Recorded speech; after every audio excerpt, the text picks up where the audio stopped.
Very few people are willing to take a risk with their reputation, with their capital, with their honor, but it's happening here. There are many people in our media in this country who want the status quo, who don't want anything new. They call it all kinds of names. You've heard the names. We wear their scorn proudly. Trudeau's newest senator, Charles Adler, is a total sellout. After decades of deriding the Senate as a corrupt institution, a sewer, and a barn that needs to be burned down, Adler became one of the very sewer dwellers he so previously despised. $1 million and no ethics will help a guy make peace with that, I suppose. Charles Adler should step aside. If you think so too, go to senatorsellout.com and send this hypocrite a message. Canadians, see right through you, Uncle Chuck. Actually blown away by this honor and privilege, because it just, in the days when I was doing radio, regardless of whether I was doing it in Winnipeg or elsewhere, I just could never have imagined that a Liberal Prime Minister would ask yours truly, known as a conservative firebrand, to be in the Senate. My God, it's just something that I never would have imagined. But if anything proves that the Senate is independent, this day has to prove that. For $178,000 per year plus expenses until age 75, if I do the math correctly, since Charles Adler is 69 years old, he sold himself for a little over $1 million, and Canadians saw it happen in real time. The newest senator from Manitoba is a longtime broadcaster named Charles Adler. For those of you who are a little longer in the tooth, like me, you might remember him as a conservative radio host on Chorus, and then as the host of a short-lived TV show on the conservative network Sun News.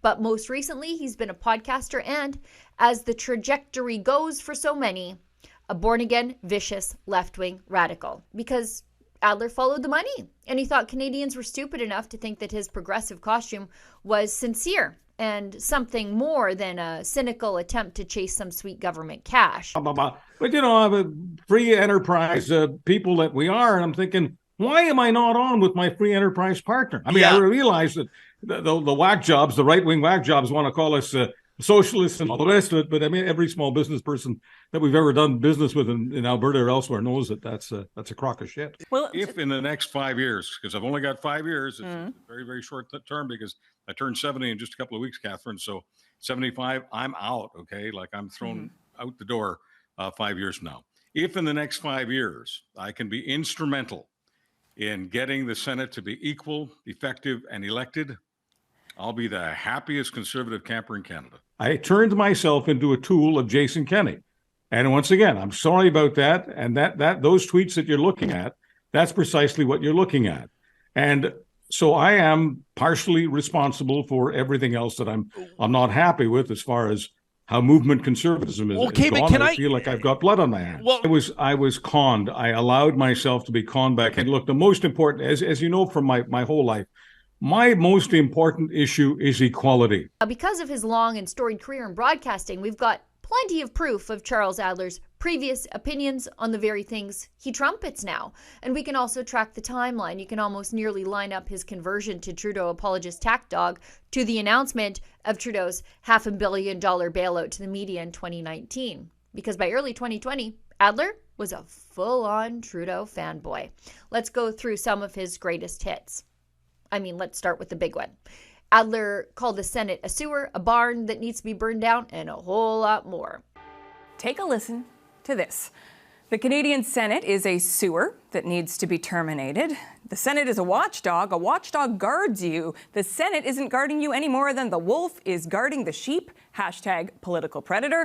The CPC should propose Senate abolition in first term of a new government. Let the post-Senate era begin. How can I have one position on Twitter a number of years ago and accept an appointment from the Governor General years later, 2024?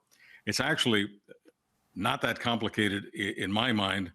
First of all, people evolve, but I think I can make your life really easy by simply saying the enemy of the good should never be perfection. But now we know he applied to become a Liberal senator to Justin Trudeau's hand-selected Senate appointment board. Did this broadcaster, who once liked to be known as Canada's Uncle Chuck, ever once divulge to his audience that his pro-Trudeau positions were just part of his application for a $1 million retirement gig? Adler just completed a 12-minute interview with CBC. And just look at the sign-off where he's so happy, honored to be interviewed by the state broadcaster. I do not intend to take orders from anybody, whether his name is Trudeau, Poilievre, Singh, whoever. If that's the case, that is a deal breaker for me. It's always dangerous to make political predictions, but this is my birthday present to you, Charles Adler. I'm gonna make one. Your 70th year is going to be an interesting one. Thank you. Thank you very much for taking the time to discuss this. I have a feeling once you're in Ottawa, we'll have to have you back on the program. It's a personal trophy for me to be a guest of Catherine Cullen's on Power and Politics. Thank you so much. This is an odd choice of words and a weird coming out interview when Adler previously called for the defunding of the CBC and even called CBC executives, quote, whores and harlots who don't believe in what they're doing. His major problem is not what he says. It's the platform. It's carried by the CBC. The people who run the CBC don't like him, can't stand him, love the people who criticize him, but they can't get rid of him because he's too popular. He makes them too much money. And it makes, I have some sympathy for the CBC executives. They feel like whores. They don't believe in what they're doing, but they're dropping their drawers anyway. They're down around their ankles. And who wants to feel like a harlot? Those words feel a bit like projection now, don't they, Uncle Chuck? Now, Adler has previously used the words state broadcaster to describe the CBC, but he now mocks anybody who uses that phrase.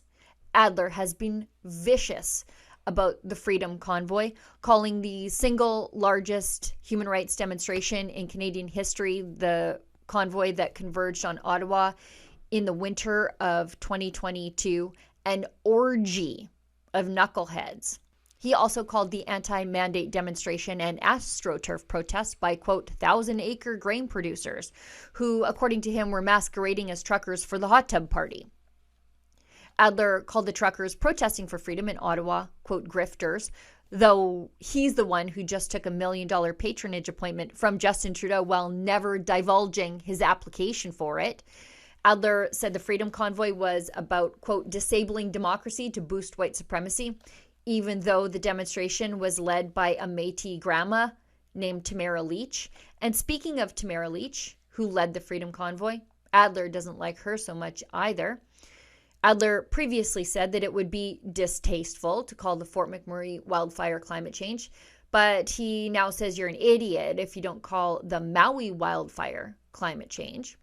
Adler's also pushed the massive Trudeau censorship legislation, the Online Harms Bill, without ever admitting to his listenership his desire to be part of a Senate approving that law and other laws that also punish and deter the free speech of Canadians. Adler's been vicious towards the unvaccinated, holding up his own vaxxed and boosted status as some sort of moral triumph for himself. One cringeworthy tweet showed him revealing his obligatory vaccination band-aid like some sort of aging, bearded Rachel Gilmore. Adler also tried to guilt you into getting vaccinated by suggesting you'd hurt everyone around you if you didn't. Now, to be clear, at Rebel News, we're not the only ones calling for Adler to resign his position. The Assembly of Manitoba Chiefs is asking for the Governor General and the Prime Minister to recall the appointment of Charles Adler because he previously referred to Indigenous people as uncivilized boneheads. Go to senatorsellout.com and sign the petition. Let Senator Charles Adler of Manitoba know that he isn't fooling you, and he's probably not even fooling himself. We want to make sure that this petition ends up on the new taxpayer-funded desk of Senator Adler. We're going to make sure the Governor General gets a copy and the Prime Minister's office too. It's not that Liberals cannot be appointed to the Senate. It's a place of sober second thought and debate. And by appointing Charles Adler there, who sold his value as if he had any left for $178,000 a year, well, it only cheapens the institution. Go to senatorsellout.com and sign the petition today. For Rebel News, I'm Sheila Gunn Reid. Charles Adler isn't fooling anybody. He's chasing government cash, and he's getting it now to the tune of $178,000 a year. It will amount to $1 million before his mandatory retirement from the Senate. Go to senatorsellout.com, sign the petition, send Senator Adler a message. That's senatorsellout.com.